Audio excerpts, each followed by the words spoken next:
Throughout history, knowledge has meant power. It belonged to the few kings, priests, and scholars, while the many lived in silence, their lives guided by words they could never read. Then, in the middle of the 15th century, a quiet man from Mainz, Germany, changed everything. His name was Johannes Gutenberg, and his invention, the printing press, would open the door to a new age of learning, faith, and freedom. This is the story of how a simple idea turned into one of the greatest revolutions in human history.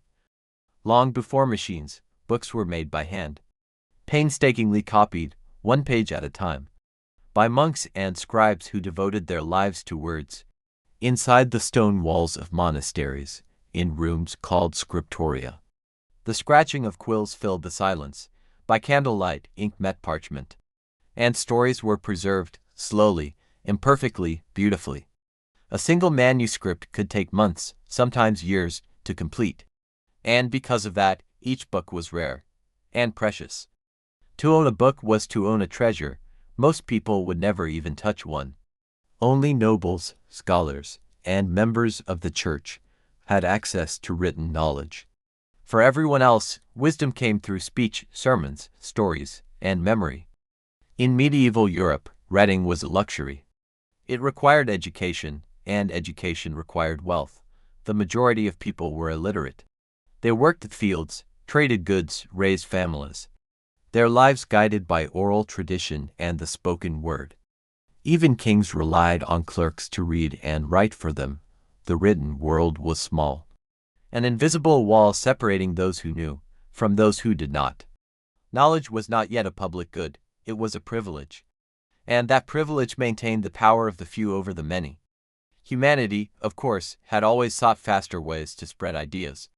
In China, centuries before Gutenberg, scholars had developed woodblock printing, carving entire pages of text into wooden blocks, inking them, and pressing them onto paper.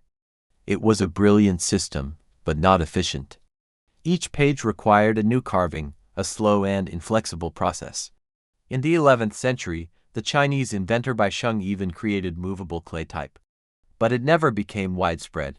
The materials were fragile, and the Chinese written language, with thousands of characters, made the method difficult to scale.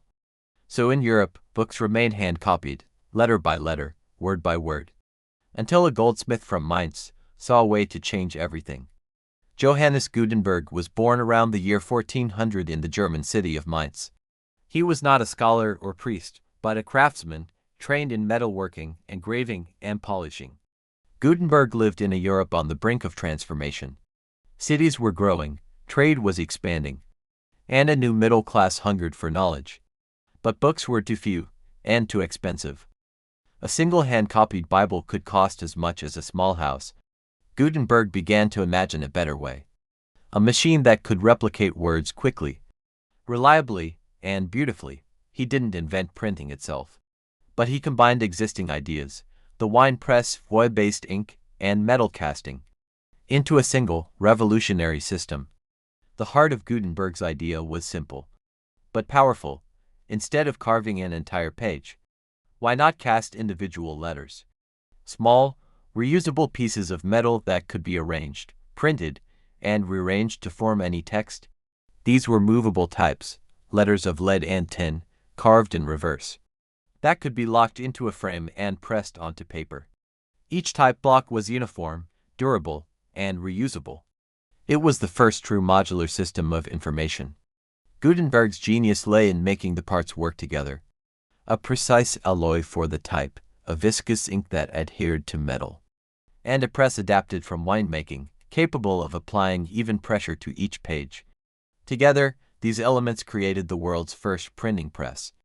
By the early 1450s, Gutenberg's secret workshop was running in Mainz.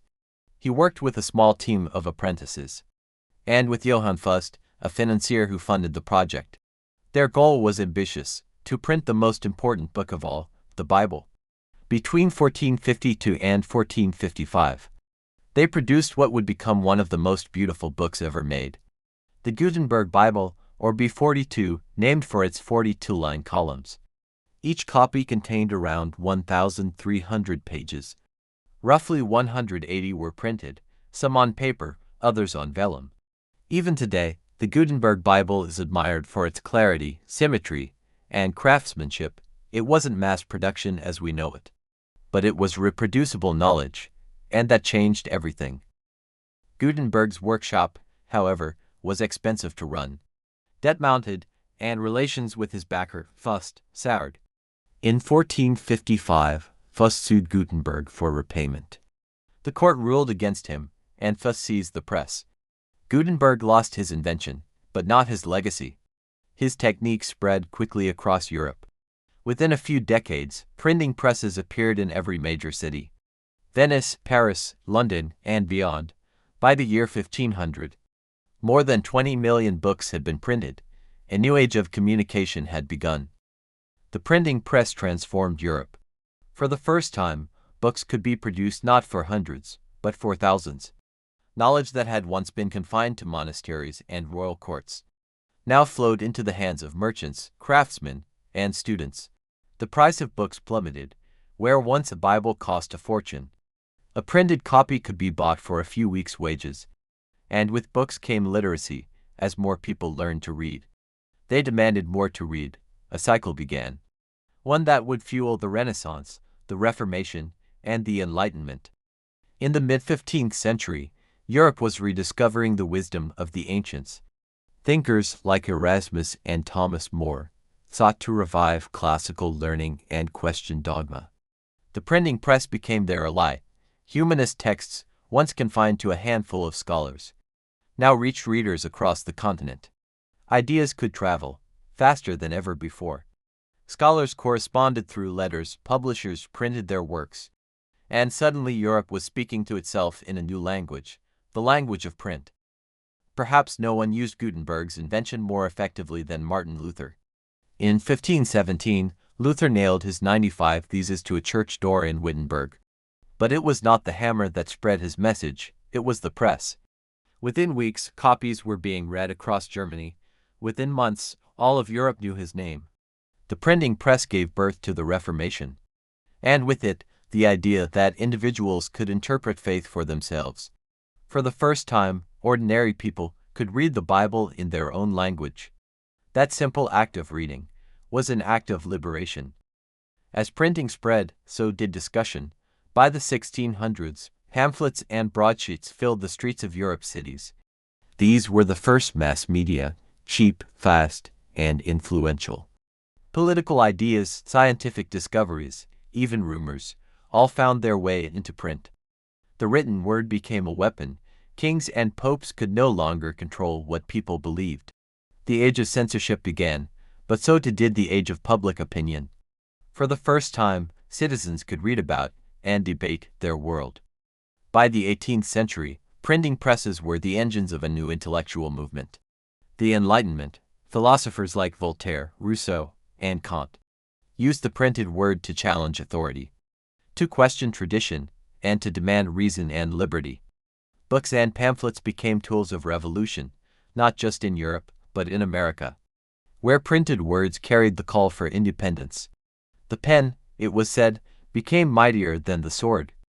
Out of the same technology that printed Bibles and pamphlets came something entirely new, news. In the early 1600s, cities like Venice and London saw the rise of weekly papers.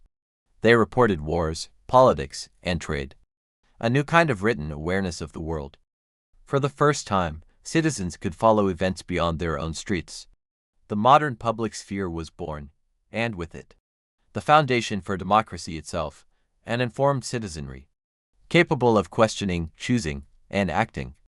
By the time of Gutenberg's death, around 1468, he could not have imagined how far his invention would reach. From his small workshop in Mainz came the tools of the modern world. Education, journalism, science, democracy. The printing press broke the monopoly of power held by the few and handed knowledge to the many. It turned readers into thinkers, thinkers into writers, and writers into the architects of progress. Today, we live in an age of digital information. Words travel at the speed of light.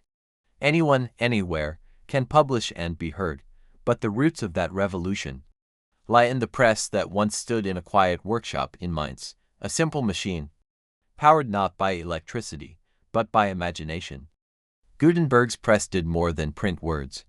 It printed ideas, it printed freedom, and it reminded the world that knowledge belongs to everyone. If you enjoyed this story, please like the video and subscribe for more moments in history.